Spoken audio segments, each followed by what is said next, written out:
What's up, everybody? It's your man, MG Marcus Grant. And are you looking to stay up to date with the latest goings-on of your favorite, or maybe not so favorite NFL team? Well, how do you do that? You go directly to the source. Every week, Madi Kroll is doing just that with On the Beat, talking to beat reporters from across the National Football League. Be sure to check it out each and every week on 32-Bit. What is up, you guys? This is Madi Kroll. Welcome back to On Beat on 32-Bit Network. And today I'm super excited because we are joined by Micheal Rothstein. And I was so scared I was going to screw up your name. I had been trying to practice all week and I've been psyching myself out about that. But thank you for being on. Oh, thanks for having me. Glad to be here. Okay, so Micheal, let's get into a little bit of your history first so we can kind of introduce you, and then we're going to dive into the Okay. I know. Isn't it fun being like the star, the center of attention? Never, actually. It's kind of not at all. But yeah, let's do it. Not your thing. Okay. Micheal is a reporter for ESPN. He also has a podcast from The Perch, which is awesome. I can't wait to check that out. Everybody else should too. So hopefully you can give these people some good stuff, and then we can carry on your podcast later. Sure, that'll be great. Come hang out. We drop on Mondays and on Thursdays. So there we go. That's what I was looking for, as a plug on when this thing drops. Okay, so the Atlanta Falcons. There's a lot going on here. There's a lot to unpack. There's a lot, Maddie. There's a lot. I've been doing this 20 years in various jobs and various beats and stuff like that. This is maybe the most hectic 2 weeks I've had in my career, that's saying something. Right. And it always seems like everything happens one after the other, after the other, after the other. It's like a snowball effect. The first question that I want to get into, because I feel like we have to talk about the Matt Ryan thing, but one question that has kind of irked me, what was the tipping point for the trade, in your opinion? That's actually a tricky question, because it kind of depends who you ask, right? Like Matt Ryan, at the end of the season, I don't think had any plans on being anywhere other than Atlanta. I don't think he had any plans of being anywhere other than Atlanta until the Falcons really kind of jumped in the Deshaun Watson circus.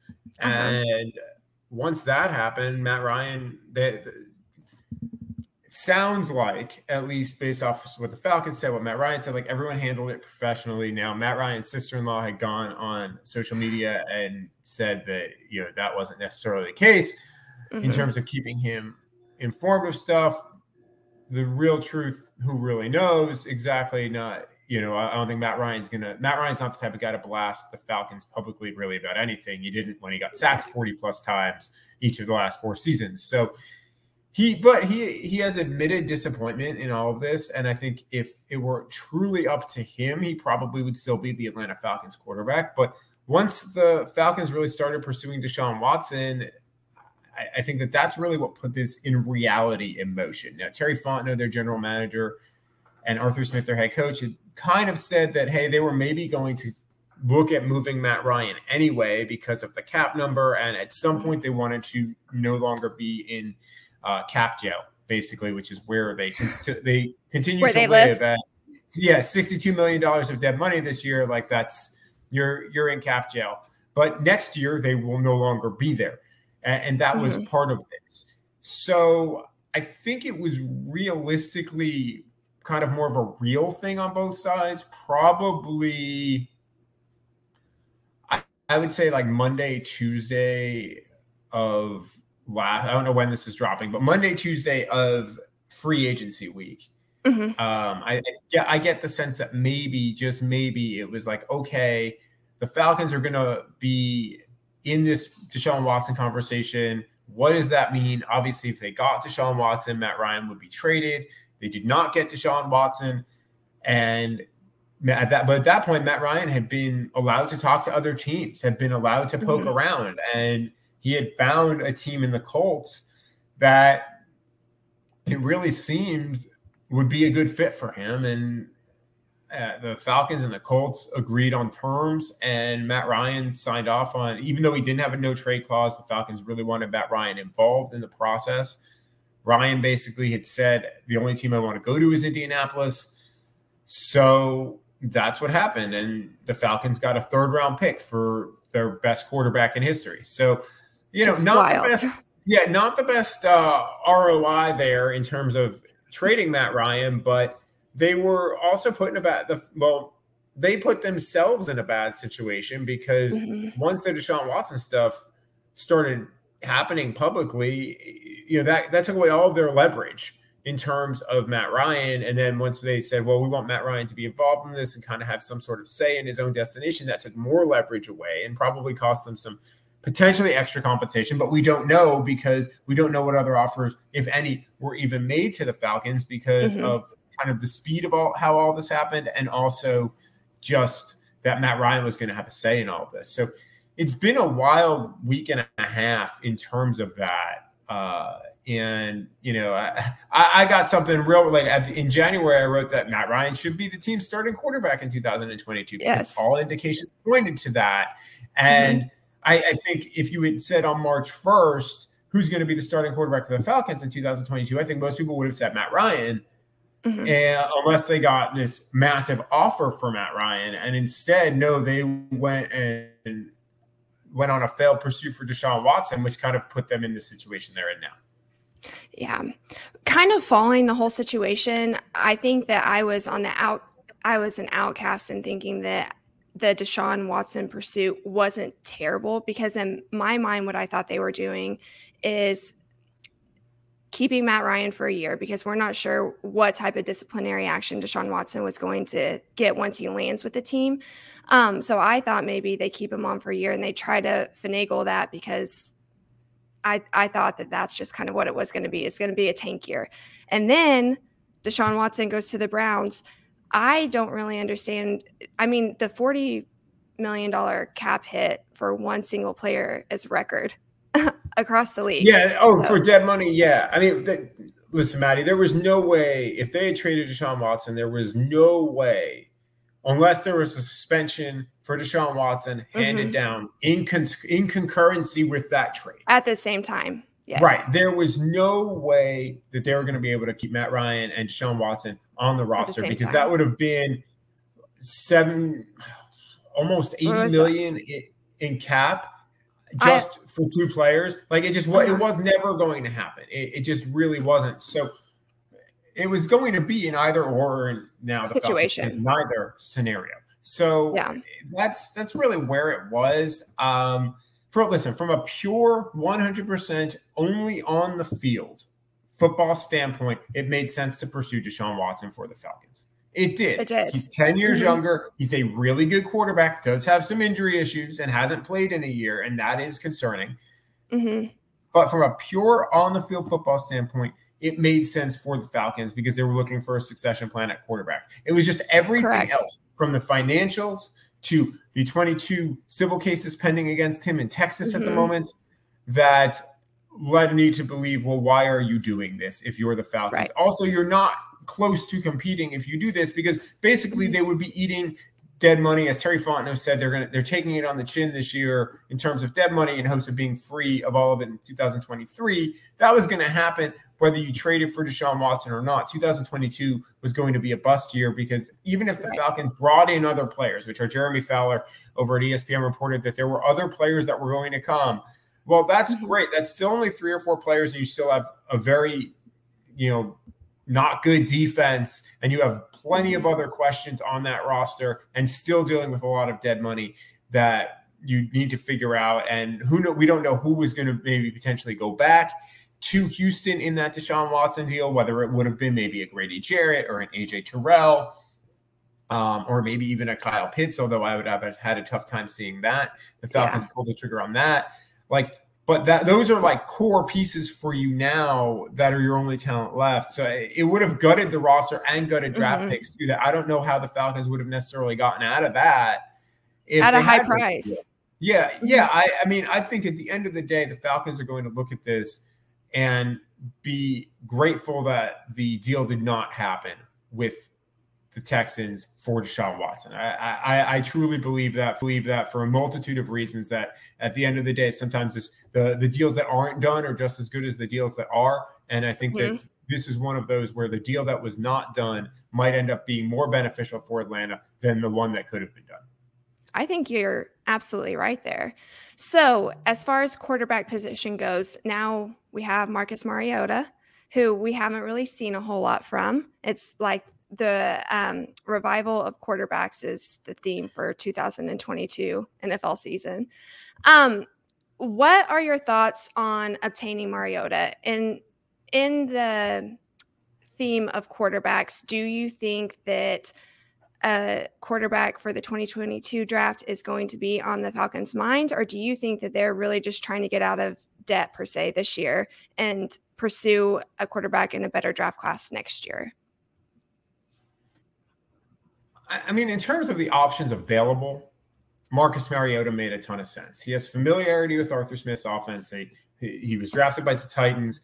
Arthur Smith was the offensive coordinator in Mariota's last year. Of course, they benched Marcus Mariota that year in favor of Ryan Tannehill. So there are questions of how this would really work this time around.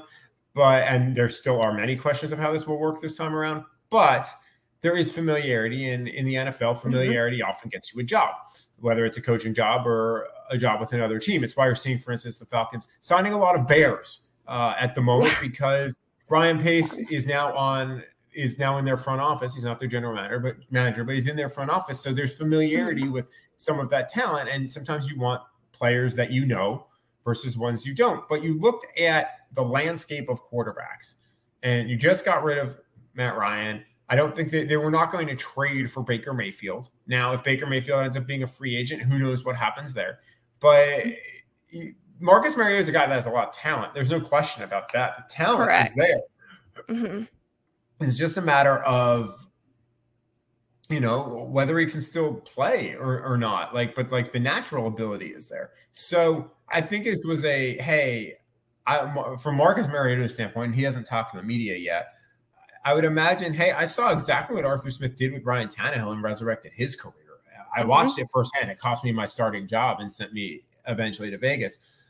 So maybe he can do that for me. Also, this is a situation, it's kind of similar to what the Lions did last year with Jared Goff, where, granted, they got Jared Goff back in a trade on the Matthew Stafford deal, but where it's more of a bridge than anything else. If it works out because he's a young quarterback with talent, great. And then you have that problem solved. If he doesn't, then okay, you're not tied into him for a long time. And the way the contract was set up, they're not. They're really tied into him for a year. With a second year that is essentially almost an option. It's there's $12 million, but it's not guaranteed. And if they cut him, they get that, it's not like that's a big dead money hit for them. So it's really a no risk situation. As far as the drafts, at this point, was it March 25th? I don't think that they would take a quarterback at 8. Now, there's a lot of time between now and then. There's still pro days. The Falcons were at Cincinnati Pro Day, which was where Desmond Ridder was yesterday. They were at Ole Miss Pro Day on Wednesday, which Matt Corral was at. Some of them were at Malik Willis's Pro Day at Liberty on Tuesday. So they're doing all of the homework and investigation on quarterbacks. But realistically, they have to fall in love with a guy to take him at 8. And if you're going to do that, because here's the thing, you take a guy at 8 when you have so many other problems and you miss, you're out of a job. If you're Arthur Smith or Terry Fontenot, or maybe both. You very rarely get the second chance on that. So, and Ryan Pace can tell them that firsthand because that happened in Chicago with Trubisky. And then obviously he got to take Justin Fields, but is not getting to see that out in Chicago. So I'm hesitant to think they'll take a quarterback at 8. Now, if one is around, say, with their second round pick, or a guy they like a lot is there at that second with their first second round pick, I can see them doing that because there's less investment there at 43, 44, or 58. There's just is. And then obviously in the third round, same thing. But you're also drafting that player not necessarily to be your starting quarterback, but to be maybe a competitive guy. Maybe he ends up being a long-term backup. And if he ends up being like a Russell Wilson who was drafted in the third round, then you hit gold. So doesn't happen often. That to me, Maddie, is I think where their strategy will be. Now, all of that said, that can change between now and the draft because they could fall in love with Kenny Pickett or Malik Willis or Matt Corral or Desmond Ridder. Probably, I would think more one of the first two at 8 and say, you know what, this is our guy. And if you believe it's your guy, you take him. But at this point, I don't know if I see that happening, but I think that's still a little remains to be seen situation. Okay. How are you feeling about the rest of their free agency moves? Because I honestly feel like they've done a decent job. Obviously, there were a lot of areas that needed attention. I'm really big on the offensive line, and I know that offensive line wasn't terrible, but especially with the quarterback they have coming in, they're going to need them to be at least average. And right now they are below average. Just Mariota can be incredible. I mean, we watched him come in against the Chargers in the 2020 season, had a great game, but then he's not consistent, right? And especially whenever you've been sitting for a year, you really need the foundational pieces to be able to help a quarterback like that. So do you think that they would address any of the other areas? Is there something that you think it would be first? And then how do you feel that they've done in free agency so far outside of the trade? I mean, so here's the thing with free agency. They were in a similar situation that they were in last year, and they still are. We haven't seen the Jake Matthews extension yet. So they're right now, as we speak, over the cap by a little bit. Now, I anticipate they'll be right around the cap / under the cap at that point, which means they still have to make moves because they have to sign their rookies and really have to sign more free agents at this point. So and they have a lot of picks this year. And they have a lot of holes. So, I mean, they right now don't have a punter or a long snapper even. But or really a wide receiver. Josh Harris went to the Chargers. So I look at that and I say, well, listen, I don't think the moves they made were bad because there weren't a lot of their 2-year contracts are really 1-year contracts because of the guarantees. I like the Casey Hayward signing at corner. He's a good player at 32. You don't love that in terms of a corner, but he's an Atlanta guy, so you probably were able to get him to come home a little bit. And he's going to be a good mentor for A.J. Terrell, which is important, and a good mentor for a guy like Darren Hall, who is going to compete for – well, realistically, he's not going to compete for a starting job now, but he could end up being your starter next year, depending on what happens with Casey Hayward. Isaiah Oliver, I like that re-signing if he is able to get back from the ACL. They're bringing back Cordarrelle Patterson. Yes. At the price they're bringing him back, two-year contract, $10.5 million. That I think is an actual reasonable deal. If they had paid him much more than that, I would not have thought that was a good deal because what you saw with Cordarrelle toward the end of the year is he just was not as effective. And perhaps that could have been because he was being used more than any point in his career. So, his body at 30, now going to be 31, he might not have been conditioned for that. Plus, he had the ankle injury. And for a guy like him, you have an ankle injury that is doubly problematic because of how much is predicated on your speed and your ability to change direction. So, especially when you're the go-to guy. Exactly. And that had to be a little bit of a concern as well. But I like that they brought him back in terms of that will at least give the fans something besides Kyle Pitts. Like Cordarrelle Patterson is probably going to be their most marketable player this season, which, I mean, if you really think about it with an NFL roster that a 31-year-old running back who has never been a 1,000-yard rusher is going to be your most marketable player tells you think all you really need to know about the roster. And obviously Kyle Pitts will be very marketable as well. But, Cordarrelle Patterson's personality is a bit more outsized than Kyle Pitts is. So, otherwise defensively in free agency, I mean, I'm curious about the Lorenzo Carter signing. They seem to really believe in that. Mariota, like we talked about before, made sense. Everybody else, they're just guys. Like they really are. I mean, obviously they extended Younghoe, who makes a lot of sense that they would do that. So, yeah, I just, it was about what I expected from their free agency group. It was a lot of 1-year contracts, a lot of 2-year contracts. They weren't going to make any splash moves, at least in free agency. And they haven't done that. And I imagine they're going to add a few more guys here, kind of like they did Patterson last year, like Teron Harmon, who just signed with the Raiders last year, later in free agency to kind of fill out the roster. And maybe they find a couple of gems in there that they can kind of do similarly for them, what they did for Cordarrelle Patterson. And obviously that's what they are hoping happens. But we shall see what really occurs, but it's a free agency about like what I expected. Maybe just some of the names are a little bit different than some other names I would have thought. To be determined. Yeah, definitely. There's been, I feel like, a lot of unnecessary hate towards the Cordarrelle Patterson resigning, but the way I view it is, one, yes, they had to give the fans something. There's not this is almost like a bleak season coming up that we're looking into, and it's always good to give your fan base something to hold on hope to. But also, he loves being there. He loves being a part of this team. He knows the system.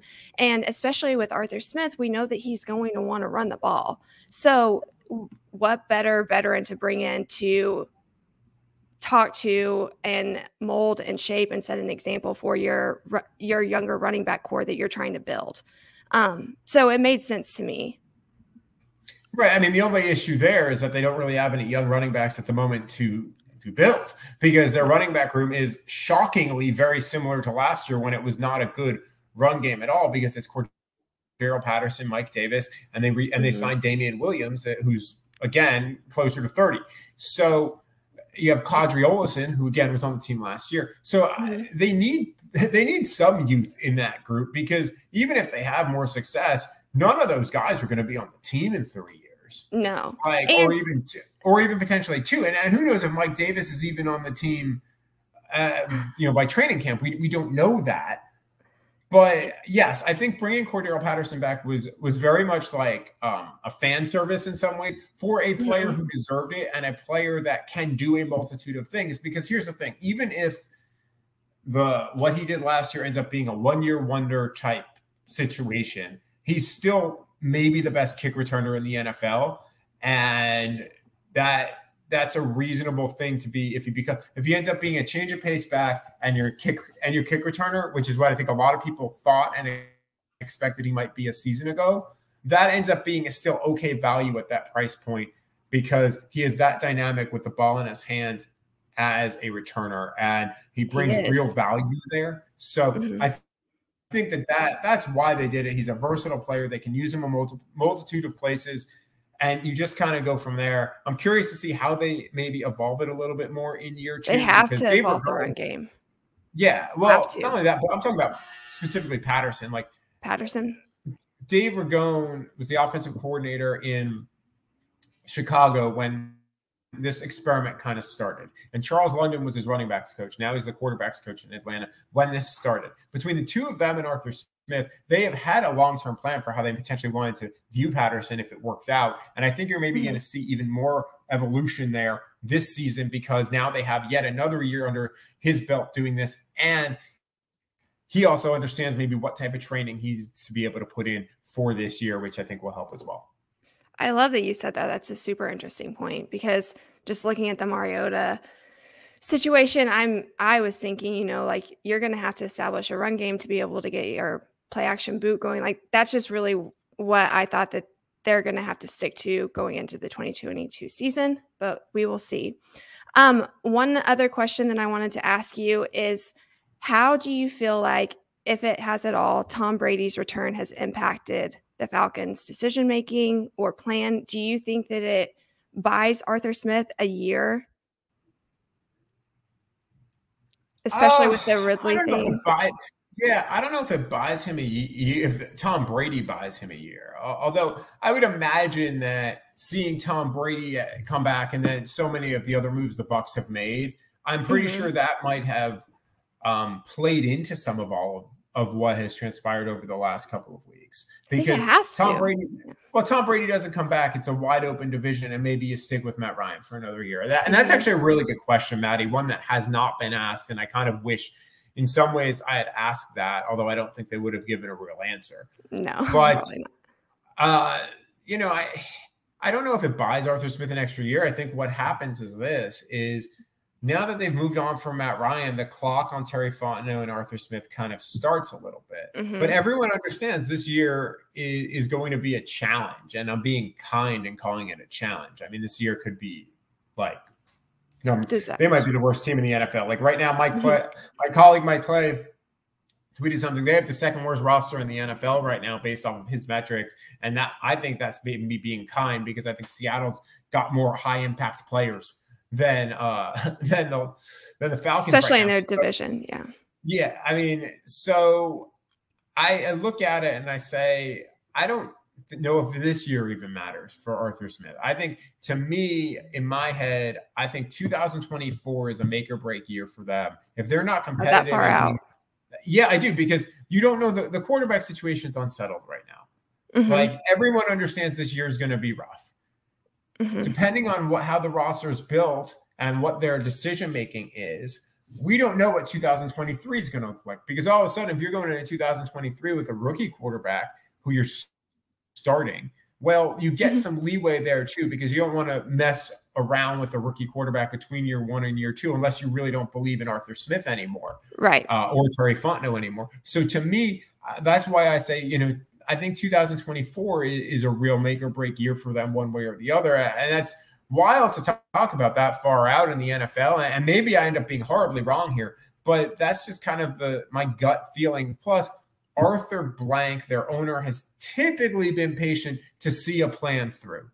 Mm-hmm. And I feel like they're just starting their plan now. It felt like 2021 was very much an evaluation year. They did that. They've started to make tough moves. When Arthur Smith and Terry Fontenot got the job and they started looking at the contracts and looking at the situation, I think everyone also understood what they were potentially dealing with in terms of cap ramifications. So that's, to me, is why I think that's what you're looking at as well. Like, there's no reason to force it, because, especially, again, Arthur Smith did not do a bad job last year. 7-10 with the roster they had, especially with no Calvin Ridley, like, is amazing that they got really to 7. Was. And we're competing, really, even on the fringes. We're in competition for a playoff spot until the second to last week of the year. Like, I don't think people understand how good of a coaching job Arthur Smith did with what they had. I mean, Russell Gage, no knock on Russell Gage, just got $30 million from the Bucs. Good for him. Russell Gage is not a number 1 wide receiver. I mean, he's going to be the number 3. And he was their number 1 in terms of receiver position. Now, obviously, probably third on in terms of targets and like importance behind Kyle Pitts and Cordarrelle Patterson. But like, that was your number 1. Your number 2 is Olamide Zaccheaus or Tajay Sharp. And like, those guys should be 4th and 5th receivers on your team. Like, maybe Olamide ends up being a slot. Like, that, it's just not what junior varsity guys. Yeah, not even, I wouldn't even call it that. I just say, like, they're average to they're average. We'll go with average NFL players. And at receiver right now, you're not going to win with that if you don't have a run game. So they needed more. And that, again, they were able to coax that amount out, and a defense that was worse than the league in sacks, getting no pressure whatsoever, couldn't stop the run. The fact that they won 7 games is still kind of mind-blowing to me. It is, but also, if you go back and you watch the tape, there was a lot of adaptability with that team that I didn't expect going into the 2021 season, that I don't feel like they get credit for. So I'm glad that you brought that up, that the coaching was just, I mean, it was really good considering everything else that had happened. Okay, I have 2 more questions for you. One is Calvin Ridley's future. When he comes back, how do you think the organization is going to handle that? Because obviously his trade value won't really be there. So he's coming back. Do you think that they will try to just get anything for him, or do you think they're going to stand behind him? Right. I wouldn't even say when at this point. I would say if. Because while he's suspended for a year, it is at least a year. He can apply for reinstatement in February. So that doesn't mean the NFL is going to grant that reinstatement. Like that let's be clear here. They're obviously making an example out of him. Right. They potentially will. But like, gambling is something that's very serious, because it's an integrity of the game thing. Now, sure, Calvin Ridley wasn't playing in those games, but there are questions, So I think that Calvin Ridley will be a Falcon ever again in terms of stepping on the field with the Falcons? Personally, I do not, because the team that stood by him at every step last season, when he did not go to London, and then he came back, and then he stepped away from football on Halloween to deal with his mental health issues. And you just hope Calvin Ridley is able to get himself right. Like, that's more important than any football thing at this point in time. But they stood by him every step of the way, like every conceivable step. Like I've talked from talking to people publicly, privately about it, like they were there. And they were having, Terry Fontenot talks about it, they were having conversations about Calvin Ridley with other teams, which means they were looking to move him. And then they found out about the investigation and they kind of pulled back because they didn't want to, you know, screw another team, which is honorable in a profession that doesn't always to a fault. But you know what? Listen, sometimes, but you don't sometimes want to do something and then have karma come back to you, right? Right. So I understand why they would do that, because you're also, football, as so many things are, is a relationship business, and you don't want to burn relationships on something that you found out about and then went forward with anyway. Like it's bad business. So especially if you're not just trading to win, you're not a Super Bowl contending team.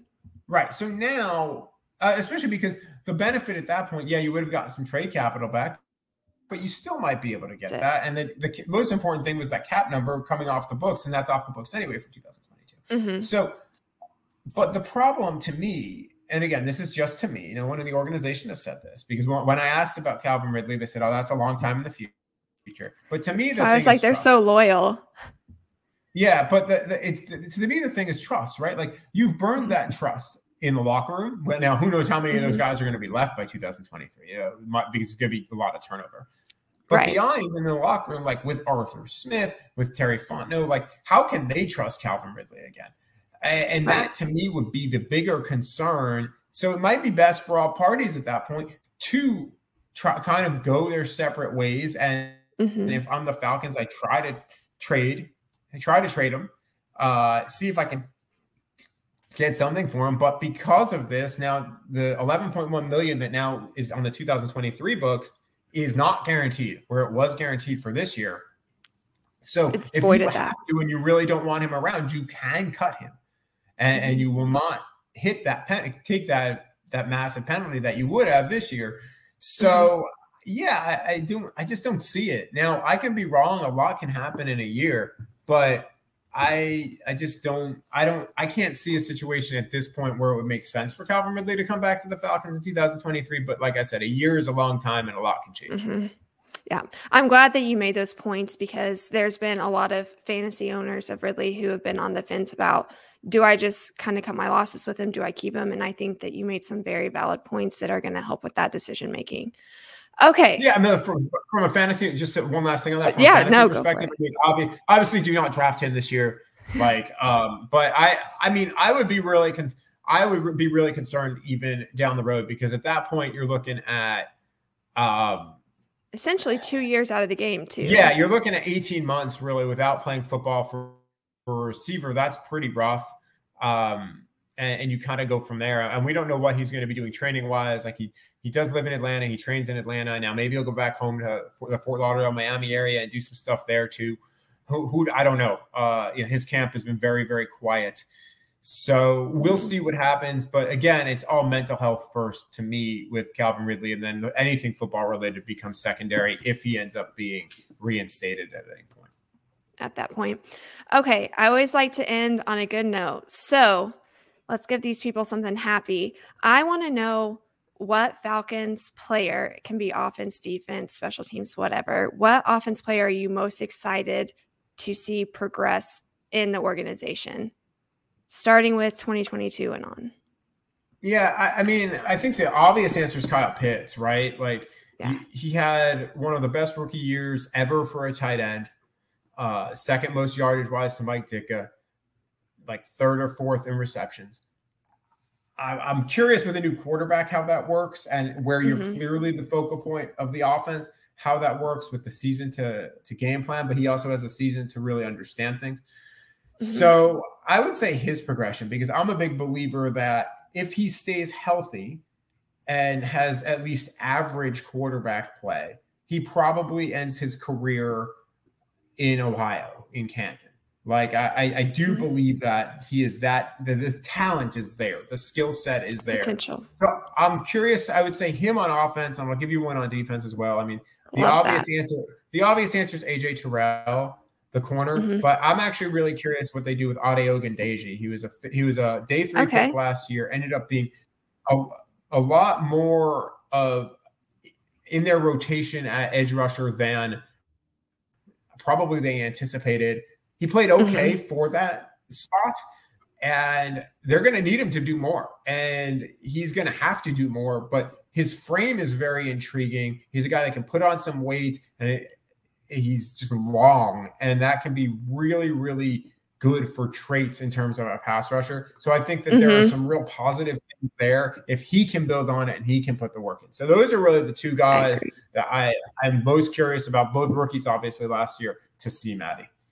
I've also seen a couple of clips of him doing some off-season training. And one thing that was incredibly intriguing to me, it looks like he's put on more weight. You can't ever tell when they're not in pads, you know, they all just look massive. Right. I mean, the one thing I can guarantee you is that in August or whenever he talks, he's going to come back and say he's in the best shape of his life, because every player every season somehow manages to do that. It's unbelievable. I wish I could do that in my own gym routine, but it's just not realistic because it's not real. It's like hot girl summer by the NFL. But yes. He is, the clips that I've seen of him, he moves like an offensive lineman in the sense of typically when you talk about edge rushers, they're just straightforward with full steam, like get out of my way. He is very versatile in directional change, which can sometimes wreak havoc on that side of the ball. So I'm excited to kind of see what he does this next year. I'm glad that you brought him up. Yeah, no, I think there's a lot of potential there. I know that I know the coaching staff feels like that too, because they said, I mean, again, this is a day 3 pick midway through his rookie year. They tell me that one day they think he can be like the bell cow. It's a cliche word, but that's the word they use of that position group. Now, he kind of is that now by default. I was going to say that's because they don't really have anybody else other than Lorenzo Carter. So maybe they were talking about that, but I took it as they believe he can be that good. So I'm really curious to see what that looks like in 2022, 2023 for him, because they clearly believe in him, and it's kind of on him to kind of make that happen now. I agree. I think it's awesome. You are phenomenal. I could like literally sit and talk to you all day. You are awesome. I can't wait to check out your podcast. When did you say From the Perch comes out? It's Mondays and Thursdays, right? It comes out on Mondays and Thursdays. Sometimes we drop it early on Sunday nights or Wednesday nights, kind of depending what the topic is. But and if there's a reaction to something, obviously we have emergency pods. We recorded all last week during free agency. I think we're going to do probably the same thing draft week as well. That's a lot. Go daily. Yeah, but I mean, when I covered the Lions, I did a daily podcast every day throughout the entire season. Now, I had the benefit there of COVID where it wasn't like I was doing anything or going anywhere anyway. So there was that benefit, but we're going twice a week here. It's still a pretty new podcast. We do have guests on occasionally. We've had Chuck Smith, who's like doctor of pass rush, former Falcons player, on right before free agency. Cordarrelle Patterson was actually on in February. So we're hopefully got more guests coming on down the road. So that's the pod again. Mondays, Thursdays it's called From the Perch, wherever you listen to your podcasts. And of course, all of my stuff is at ESPN.com. And if you feel like you want to interact with me for some unknown reason, Twitter and Instagram, I'm at Mike Rothstein. I love it. Thank you for all the plugs. Thank you so much for your time. I know you absolutely, have Maddie. a big few weeks coming up. Yeah. Yeah. Well, I hope, and I'm going to curse myself by saying this, I hope it is not as busy as the last few weeks, because the last few weeks have been almost unlike anything I've covered. Like the last few weeks were more hectic, and part of it was I was covering the NCAA tournament as well, but it was more hectic than even a year ago when I was covering the Lions and they hired Brad Holmes and Dan Campbell, and then the whole Matthew Stafford trade thing happened all in like a 10-day span. Like that was intense. This was a different level because of the Deshaun Watson piece of it. And again, my own personal thing, I was also covering the NCAA tournament at the same time. So yeah, but thank you so much for Maddie for having me, and happy to come back whenever you'd like. I love that. Okay. Well, good luck with everything that's coming up, and we will talk soon. Thank you. Thank you so much.